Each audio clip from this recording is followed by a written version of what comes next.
창세기 44장 18절부터 34절까지 봉독합니다. 유다가 그에게 가까이 가서 이르되 내 주여 청컨대 종으로 내 주의 귀에 한 말씀을 구하게 하소서. 주의 종에게 노하지 마옵소서. 주는 바로와 가트 시민이다. 이전에 내 주께서 종들에게 물으시되 너희는 아비가 있느냐 아우가 있느냐 하시기로 우리가 내 주께 고하되 우리에게 아비가 있으니 노인이요 또 그 노년에 얻은 아들 소년이 있으니 그의 형은 죽고 그 어미에 끼친 것은 그뿐이므로 그 아비가 그를 사랑하나이다 하였더니 주께서 또 종들에게 이르시되 그를 내게로 데리고 내려와서 나로 그를 목도하게 하라 하시기로 우리가 내 주께 말씀하시기를 그 아이는 아비를 떠나지 못할지니 떠나면 아비가 죽겠나이다.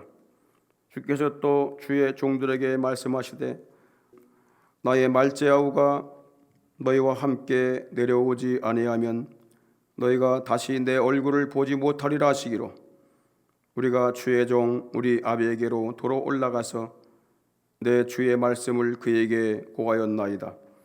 그 위에 우리 아비가 다시 가서 곡물을 조금 사오라 하시기로 우리가 이르되 우리가 내려갈 수 없나이다. 우리 말제아우가 함께하면 내려가려니와 말제아우가 우리와 함께함이 아니면 그 사람의 얼굴을 볼 수 없음이니이다. 주의 종 우리 아비가 우리에게 이르되 너희도 알거니와 내 아내가 내게 두 아들을 낳았으나 하나는 내게서 나간 고로 내가 말하기를 정녕 찢겨 죽었다 하고 내가 지금까지 그를 보지 못하거늘 너희가 이도 내게서 취하여 가려 한즉 만일 재해가 그의 몸에 미치면 나의 흰머리로 슬피 음부로 내려가게 하리라 하니 아비의 생명과 아이의 생명이 서로 결탁되었거늘 이제 내가 주의 종 우리 아비에게 돌아갈 때에 아이가 우리와 함께하지 아니하면 아비가 아이의 없음을 보고 죽으리니 이같이 되면 종들이 주의 종 우리 아비의 흰머리로 슬피 음부로 내려가게 함이니이다. 주의 종이 내 아비에게 아이를 담보하기를 내가 이를 아버지께로 데리고 돌아오지 아니하면 영영이 아버지께 죄를 지리이다 하였사오니 청컨대 주의 종으로 아이를 대신하여 있어서 주의 종이 되게 하시고 아이는 형제와 함께 도로 올려 보내소서. 내가 어찌 아이와 함께하지 아니하고 내 아버지에게로 올라갈 수 있으리까 두렵건대 재해가 내 아비에게 미침을 보리이다. 아멘. 1950년 6월 25일 공대시 북한이 소련체 탱크 수백 대를 몰고 대한민국 38선을 넘어 남침을 했습니다. 3일 만에 서울이 점령을 당하고 3개월쯤 되었을 때에 온 나라가 다 점령을 당했습니다. 그래서 낙동강 이남, 울산, 부산 그 지역만 남았어요. 풍전등화입니다. 이제 우리나라는 빨간 깃발 공산주의가 될 위기에 처했습니다. 그때에 미국을 중심으로 한 유엔군들 16개국 군사들이 한국에 도착을 했어요. 부산에 도착을 했습니다. 그래서 유엔군 총사령관인 더글라스 맥아더 이 장군 지휘하에 인천 상륙작전을 감행하게 된 것입니다. 인천 상륙작전은 성공률이 제로입니다. 5,000분의 1입니다. 제로입니다. 그런데 그 맥아더 장군이 감행을 해서 성공하여 9월 28일 날 서울 중앙청에 태극기가 다시 올라가게 된 것입니다. 일부 부대는 남한 쪽으로 진격, 그 적군들을 이제 섬멸하기 위해서 공격을 했고, 일부 또 군인들은 북한으로 진격을 했습니다. 그래서 북한 저 평양을 넘어 두만강까지 가게 됐습니다. 그래서 군사들이 두만강에서 기념한다고 수통에다 물을 떠오기도 했는데요. 그때에 이 유엔군 총사령관인 메가더가 저 중국까지 같이 점령하자는 이런 생각을 갖고 있었습니다. 그때 만약에 미국이 저 만주 벌판에, 사람들이 없는 벌판에다가 핵폭탄 한두 방만 떨어졌으면요, 중국이 항복했을 거예요. 그러면 우리 대한민국이 고국의 땅을 다 찾을 수 있을 거예요. 그런데 당시 미국의 대통령인 이 트루만 대통령이 전쟁이 크게 번질까 봐 반대를 했어요. 결국은 이 트루만 대통령에 의해서 이 유엔 총사령관인 더글라스 메가더 장군이 직임이 해제가 됐습니다. 그가 자기 총사령관직에서 물러나면서 미국 상하원 합동회의에서 역사에 남을 유명한 연설을 냈습니다. 노병은 죽지 않습니다. 다만 사라질 뿐입니다. Old soldiers never die. 결코 노병은 죽지 않는다. It just disappear. It just fade away. 죽는 것이 아니라 다 물러가는 것이다. 이런 말을 하면서 결론을 맺었습니다. 그 군과 속의 노병처럼 나는 이제 하나님이 깨닫게 해주셨던 의무대로 자신의 의무를 다하려고 애쓴 한 노병으로서 사라집니다.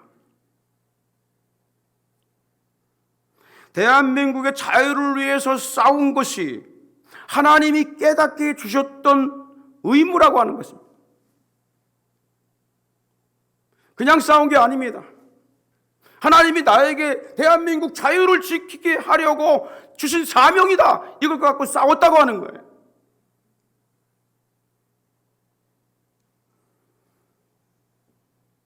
그러면서 나는 죽는 것이 아니고 물러가는 것이다. 그러면서 연설을 맺었습니다. 이 연설을 듣는 모든 사람들이 큰 감동을 받았어요.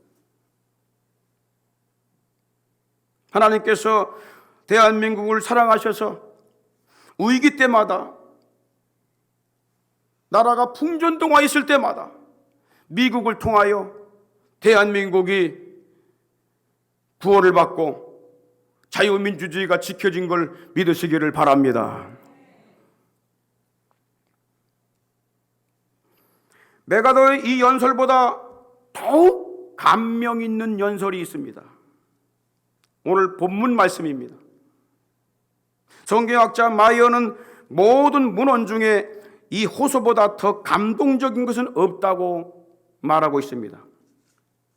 또 르폴드라는 학자는 이것은 사람이 한 연설 중에서 가장 담대하고 가장 솔직한 연설의 하나다. 왜냐하면 그것은 감동의 깊이와 목적의 진실성에서 단연 뛰어나기 때문이다. 그렇게 말을 합니다.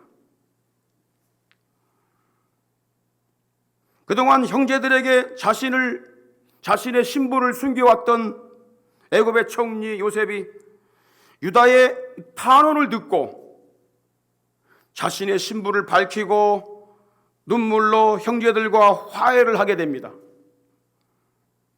유다의 진정성 있는 이 탄원이 요셉과 형들과의 모든 불신의 관계를 청산하고 하나님의 택한 백성으로서 온전히 하나 되게 하는데 결정적인 역할을 했던 것입니다. 유다가 탄원한 이 내용이 무엇이었기에 요셉이 그 형제들을 용서하고 화해를 하게 된 것일까? 하나님께서 감동을 받는 언어가 있어요. 그것이 무엇인가를 오늘 함께 살펴보려고 합니다. 첫째는 뭐냐면 요셉을 최고의 주권자로 고백하는 탄원이었습니다. 요셉이 누굽니까? 11번째 동생입니다. 그를 최고의 주권자로 고백을 하는 탄원이었다, 그 말이에요. 본문에 수없이 반복되는 단어가 나옵니다. 오늘 18절 보십시오. 유다가 그에게 가까이 가서 가로되 내 주여 청컨대 종으로 내 주의 귀에 한 말씀을 고하게 하소서. 주의 종에게 노하지 마옵소서. 주는 바로 왕과 같은 시민이다. 요 한 구절 속에 유다가 요셉을 주라고, 내 주라고 부르는 말이 4번이 나옵니다. 한 구절 속에 4번이 나와요. 내 주여, 내 주의 귀에, 주의 종에게, 주는 바로와 같다. 이 주라는 말이 4번 나오는데 이 본문 전체에서는요, 이 주라는 호칭이 무려 18번이 나옵니다. 내 주여, 주여, 내 주님입니다. 심지어 31절에서는 유다는 주의 종 우리 아버지까지도 요셉의 종이라는 거예요. 물론 요셉인 걸 모르고 한 말입니다. 이 주라는 말, 아도나이, 아돈이라는 이 말은요, 주님, 주인, 소유주, 주권자, 그런 뜻입니다. 유다를 포함한 모든 형제들과 온 가족들이 11번째 동생인 요셉을 자기들의 주라고 고백하고 있는 것입니다. 이건 우연한 사건이 아닙니다. 요셉이 종으로 팔려가기 전에 하나님께서 그가 형들의 지도자가 될 꿈을 주셨습니다. 그가 해와 달과 11별들이 자기에게 절하는 꿈을 꾸고 형들과 아버지에게 고했을 때에 형들이 노발대발해보면서 경악을 했습니다. 아버지도 그를 꾸짖었습니다. 그가 그 꿈으로 부영에게 고함해 아버지와 형들에게 고했다, 그 말이야. 아비가 그를 꾸짖고 그에게 이르되 너의 꾼 꿈이 무엇이냐? 나와 내 모와 내 형제들이 참으로 가서 땅에 엎드려 내게 절하겠느냐? 아버지도 그걸 믿지 않았어요. 형들은요, 하나님이 요셉에게 주신 꿈을 이루지 못하게 하려고 그를 죽이려는 계획을 세웠습니다. 그러다 결국 노예상들에게 애굽의 종으로 팔아버렸습니다. 그런데 하나님은 모든 형제들로 하여금 결국 요셉을 내 주라고 부르도록 고백하고 있는 모습을 보십시오.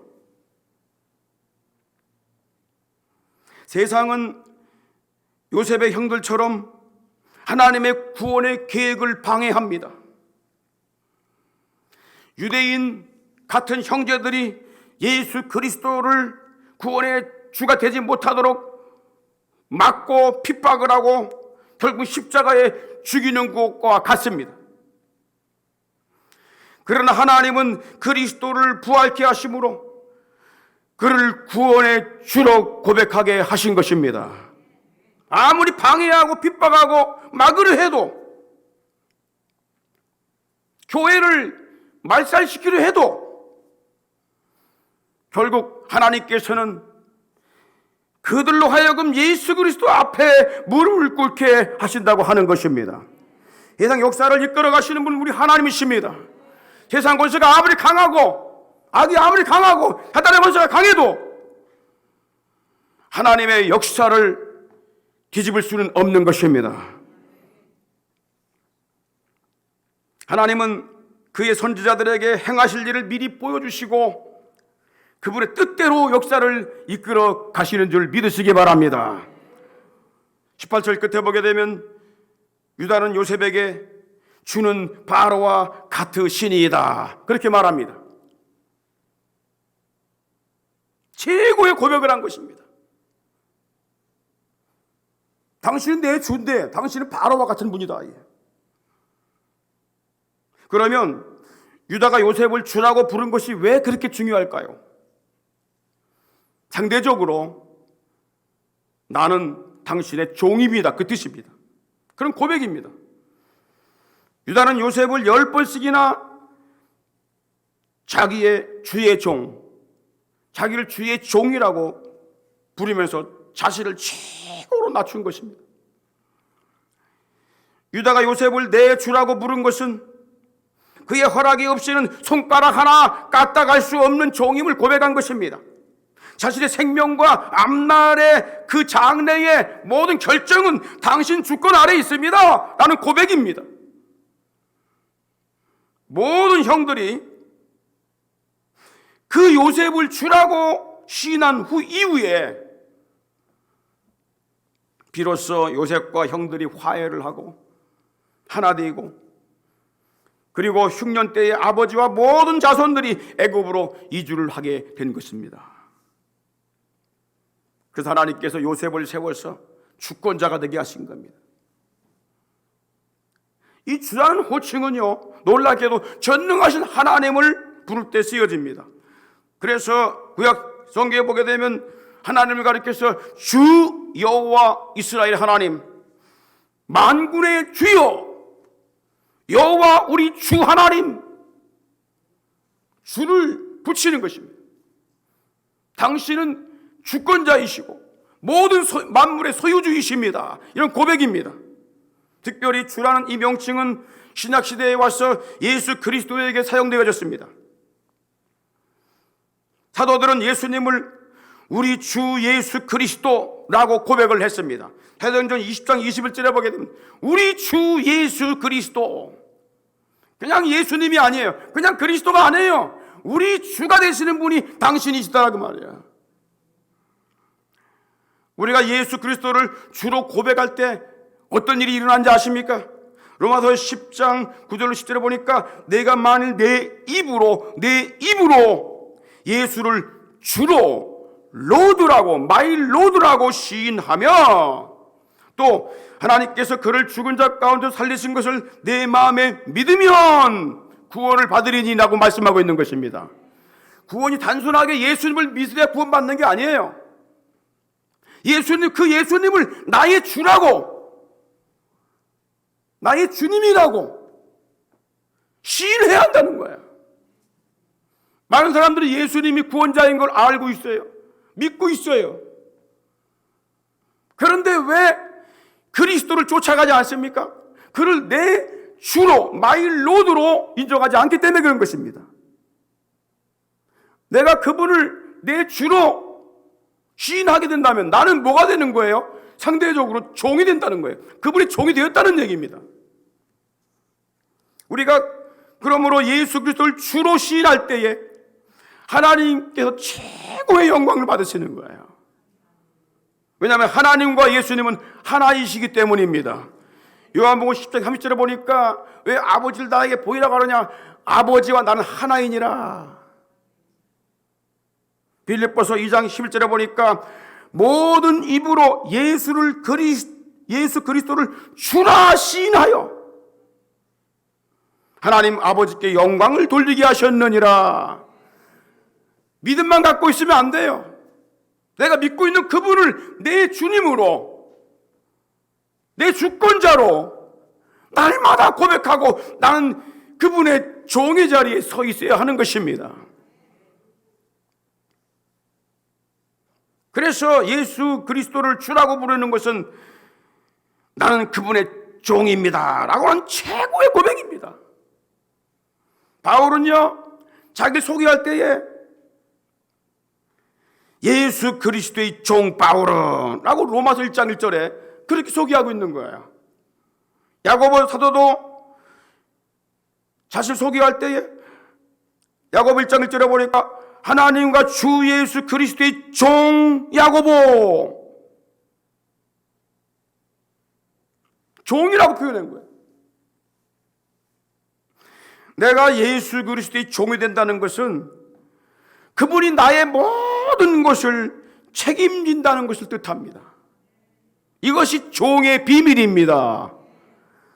그런데 요셉의 형들은 종된 비밀을 몰랐기 때문에 주가 될 요셉을 배척하고 죽이려고 했지만 하나님은 모든 형제들로 하여금 요셉을 주로 시인케 함으로 모든 복을 받게 하신 줄 믿으시기 바랍니다.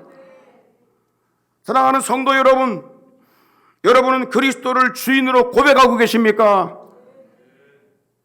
여러분의 인생의 중심 축을 그리스도에게로 옮기셨습니까?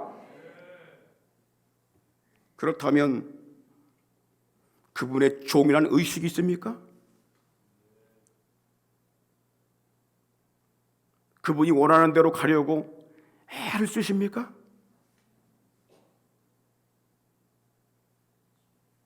최고의 겸손은 종의 자리에서 주님을 섬기는 것입니다.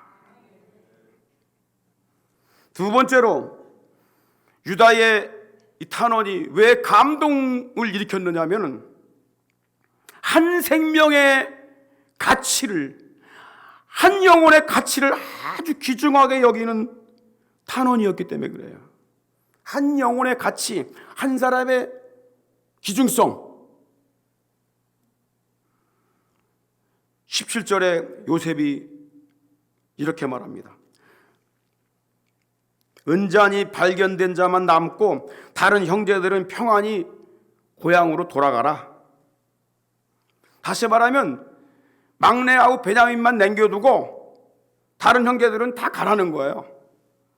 이때 유다가 형제들을 대표하여 이렇게 말합니다. 20절에 우리가 내 주께 고하되 우리에게 아비가 있으니 노인이요 그 노년에 얻은 아들 소년이 있으니 그 형은 죽고 그 어미에 끼친 것은 그뿐이므로 그 아비가 그를 사랑하나이다 하였다는 것입니다. 첫 방문 때 이렇게 말했다는 거예요. 첫 방문 때 우리가 주께 구했던 것처럼 아버지에게 두 아들이 있었는데 형은 죽고 동생만 남았으므로 아버지는 그 막내 아들 막내 동생을 극진히 사랑하고 있다는 거예요. 그런데 총리께서 그 막내 아우를 내게 데려오지 않으면 내 얼굴을 보지 못한다 그렇게 말씀하셨기 때문에 그 말을 아버지께 드렸더니 거절당했다는 거예요. 그래서 결국 26절 하반절에 양식이 떨어지자 아버지가 다시 너희들 애굽에 가서 곡식을 사오라고 하실 때에 우리가 이렇게 말했다는 거예요. 막내 아우 그가 우리와 함께 가지 아니하면 애굽의 총리를 볼 수 없을 것입니다.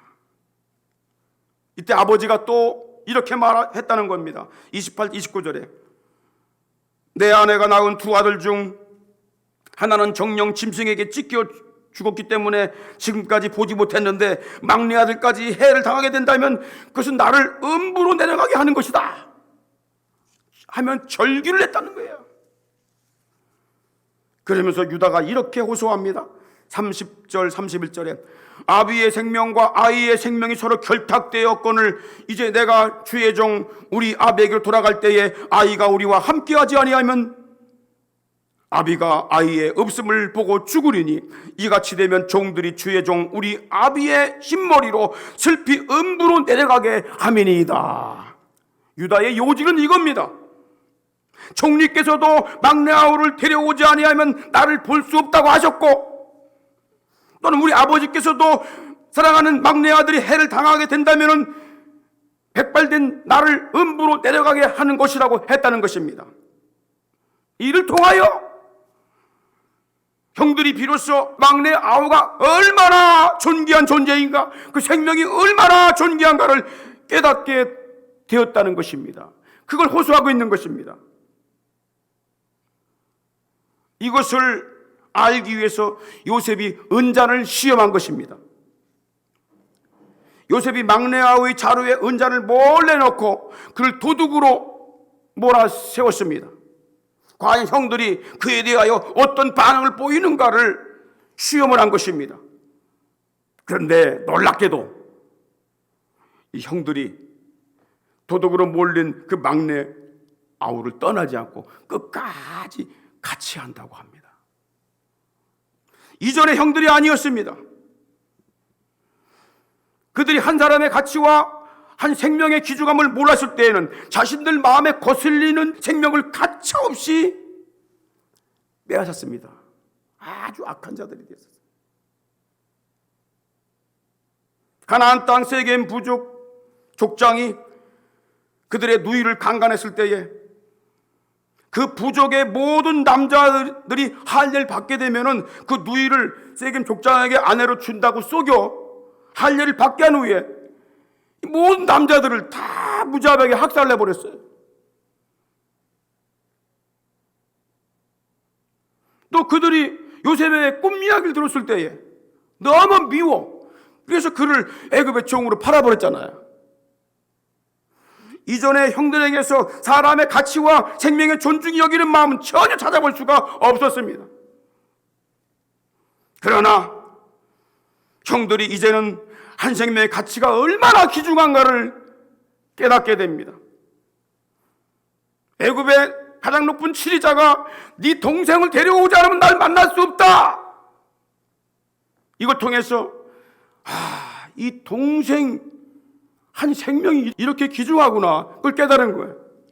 또 아버지도 내 막내 아들에게 무슨 해가 생기게 되면 나는 죽는 거야, 난 지옥까지 가는 거야, 그렇게 말하는 걸 보고 그 한 생명이 얼마나 귀중한가를 형제들이 깨닫게 된 거예요.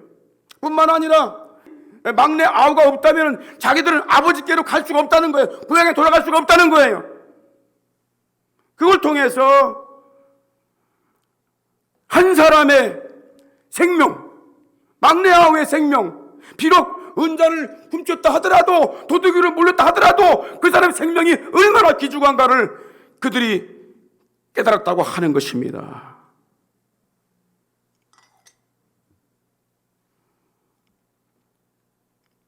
요셉이 이 형들의 이런 변화되는 모습에서 감동을 받게 됩니다.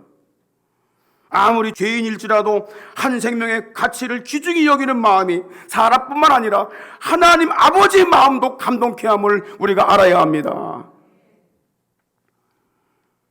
생명의 귀중함을 몰랐던 형들이 최고의 주권자인 요셉 앞에 섰을 때에 비로소 한 생명의 귀중함을 깨달았던 것처럼 죄인이 이 주 예수 그리스도 앞에 설 때에 비로소 한 사람의 가치와 생명의 귀중함을 깨닫게 되는 걸 믿으시길 바랍니다.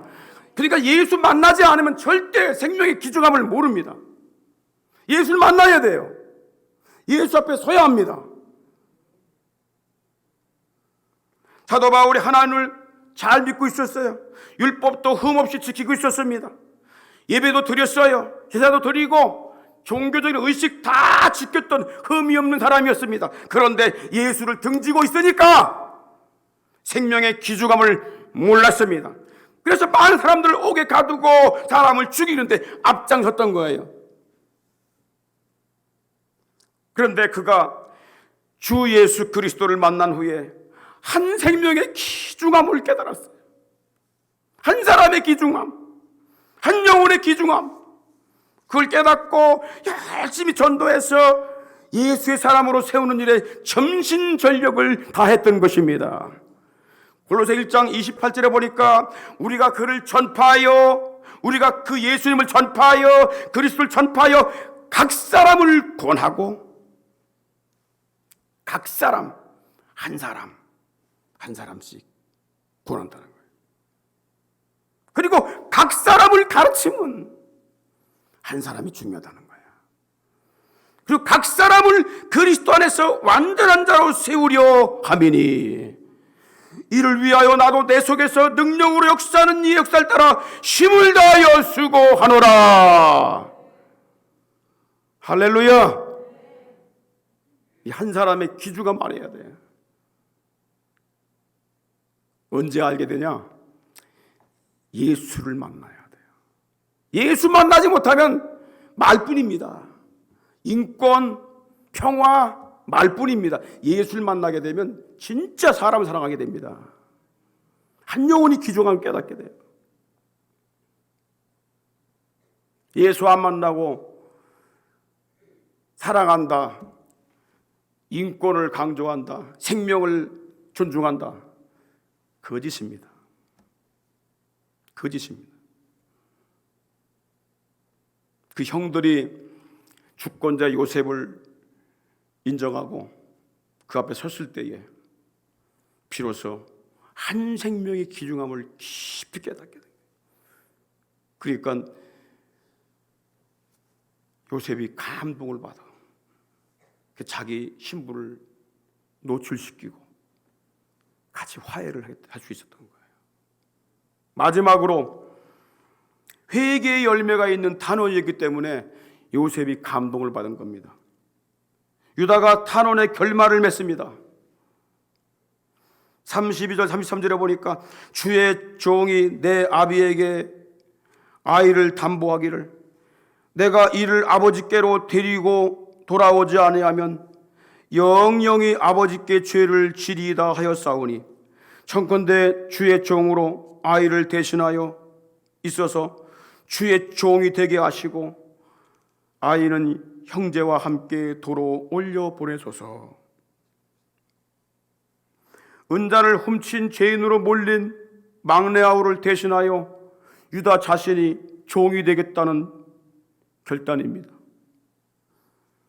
죄인된 아우를 대신하여 자기가 십자가를 지겠다는 것입니다. 이 결정적인 탄원을 들은 요셉은 북받쳐 오르는 감정을 더 이상 억제할 수가 없었습니다. 그래서 창세기 45장 1절에 보니까 요셉이 시종하는 자들 앞에서 그 정을 억제하지 못하여 소리질러 모든 사람을 자기에게서 물러가라 하고 그 형들에게 자기를 알리니 때에 그와 함께한 자가 없었더라. 이집트인들 다 내보내고 형들 앞에서 내가 당신의 아우입니다, 당신들이 팔았던 아우입니다 나가면서 눈물의 제해를 하게 돼요. 그리고 그 이후에 아버지와 온 가족들이 다 애굽으로 이주를 하게 된 거예요. 한 가지 의문점이 생겨요. 그러면 무엇 때문에 10명의 형들 중에서 유다가 유독 대표가 되어 자신이 막내 아우 베냐민을 담보하여 종이 되겠다고 나선 것일까? 자신의 지은 죄를 속죄하기 위함.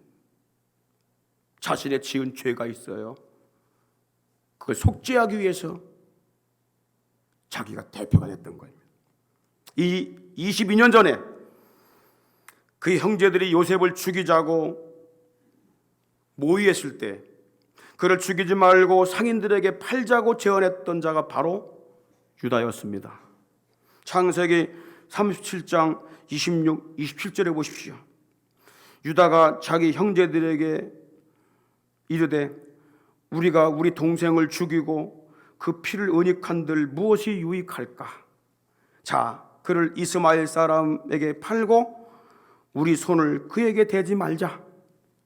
그는 우리 동생이요 우리는 권력이라 하매 형제들이 청정하였더라. 다른 형제들은 다 죽이자고 그랬어. 구덩이에 쳐놓고 굶겨 죽이자고 그랬어. 그런데 유다가 마음을 바꿉니다. 그래도 생명만은 살려야 되겠다. 그래서 애굽으로 가는 상인들에게 팔아버린 거예요.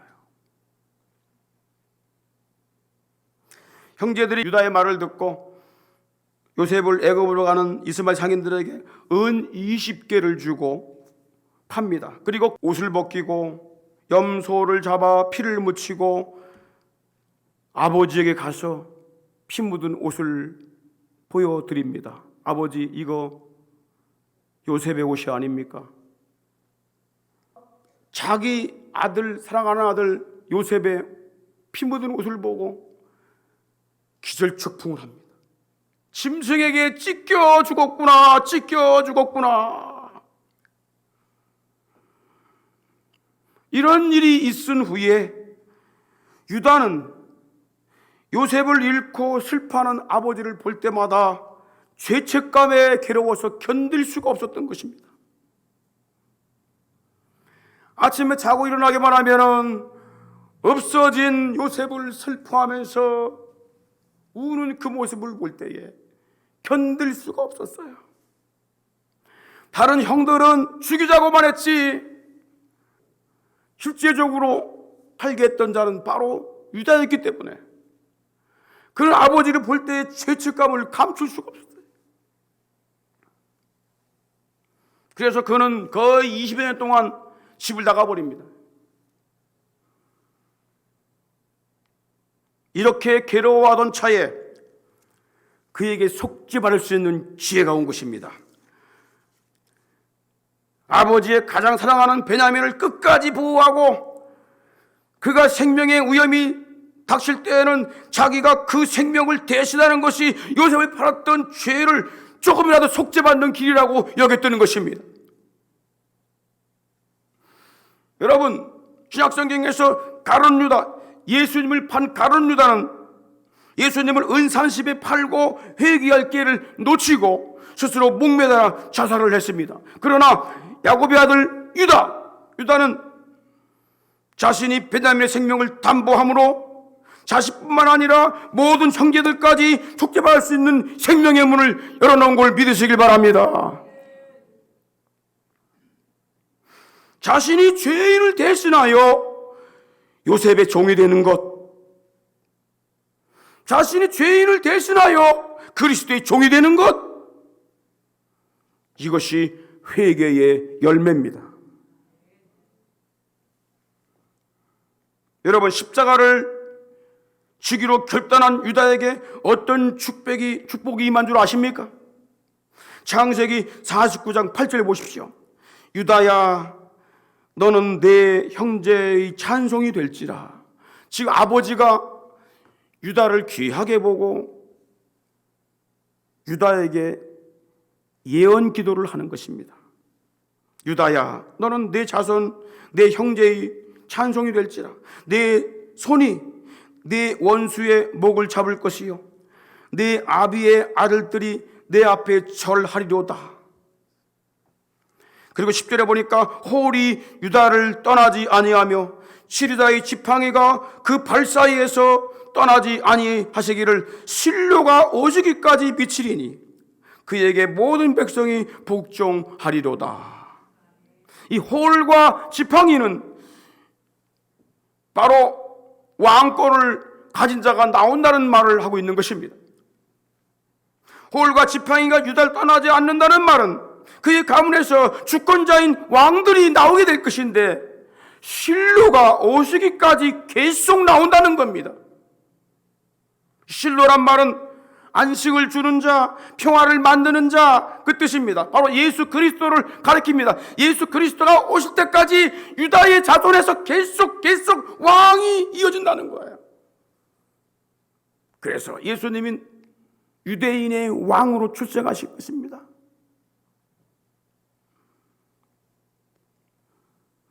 유다의 자손으로 출생하실 구원자, 주권자 예수 그리스도가 평화의 왕으로 오셔서 원수 마귀를 이기시고 모든 자손들에게 찬송과 경배를 받게 된다는 예언입니다. 이 예언의 말씀대로 예수 그리스도께서 유다의 지파에서 출생을 하신 것입니다. 요한복음 4장 22절에 끝에 보니까 구원이 유대인에게서 남이니라 했고, 히브리 7장 14절에 보니까 우리 주권자께서 유다로 쫓아나신 것이 분명하도다.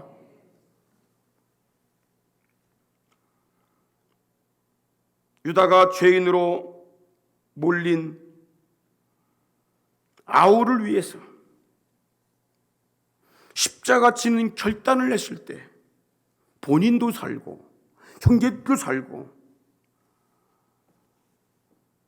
그의 가문이 하나님의 아들 그리스도를 출생하는 메시아 가문이 된 것입니다. 이 놀라운 은혜는 그들에게만 주어진 게 아닙니다. 유다와 그 형제들에게만 주시는 것이 아닙니다. 누구든지, 오늘날 누구든지 하나님 앞에서 십자가 지은 결단으로 회개하는 모든 자에게 같은 은혜를 주시는 걸 믿으시기를 바랍니다.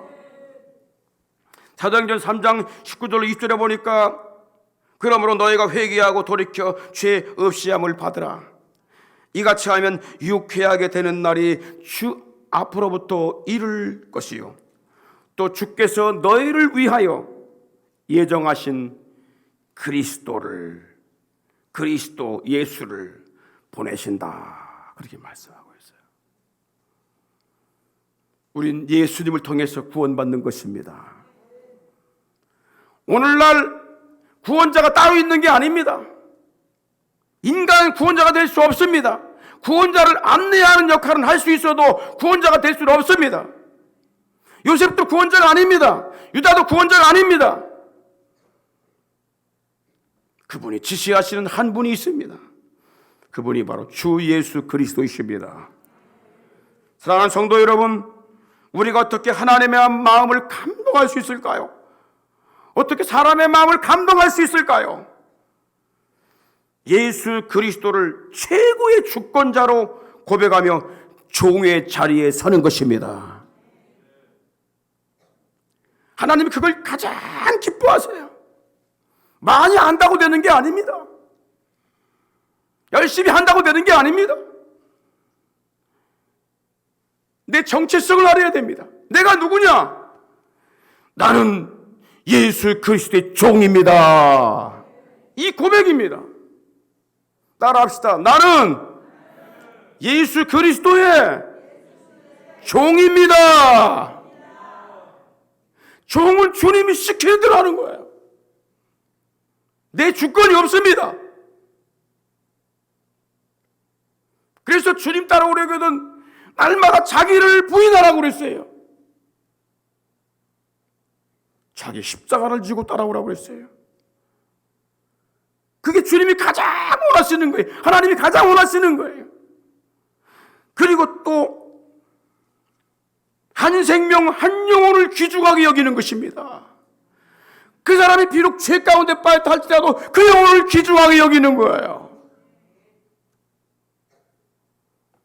그리고 허물 있는 형제를 위해서 대신 십자가 지려고 하는 결단을 하는 것입니다. 이것이 나도 살고 모두 사는 축복의 길임을 믿으시기를 바랍니다.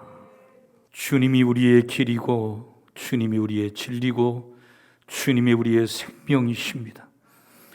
주의 인도하심 따라 주의 인도하심 따라 발걸음 믿음으로 딛게 하여 주시고 살게 하여 주시고 주님은 그리스도시고 나는 주의 종임을 날마다 입증하는 우리의 삶의 현장이 되게 하여 주시옵소서. 우리의 삶이 거룩한 산 제물로 주 앞에 향기로운 제물로 연락되도록 인도해 주시옵시고 하늘의 영광의 보좌를 바라보며 믿음의 발걸음 딛는 우리 사랑하는 대신의 모든 가족들 위해 한량없는 은혜의 역사가 이 한 주간도 넘치게 하여 주시옵소서. 하나님 아버지 어려운 삶의 현장 가운데 걸어갈지라도 주님께서 우리를 능력의 손으로 인도해 주시어서 모든 코로나로부터 지켜주시옵시고 시험과 원수의 공격으로부터 지켜주시옵시고 나사렛 예수 이름의 권세와 영광을 입증하는 귀한 종들이 다 되게 하여 주시옵소서. 국내에 있든지 국외에 있든지 모든 대신의 가족들을 주님의 은총의 날개 아래 품어주시옵시고 가정마다 평강과 감사와 찬양과 예배가 넘치게 하여 주시옵소서. 사랑하는 아버지 하나님께서 전도의 문을 활짝 열어주시옵소서. 영혼들을 주님께로 인도하는 역사가 저희를 통하여 일어나게 하여 주시옵소서.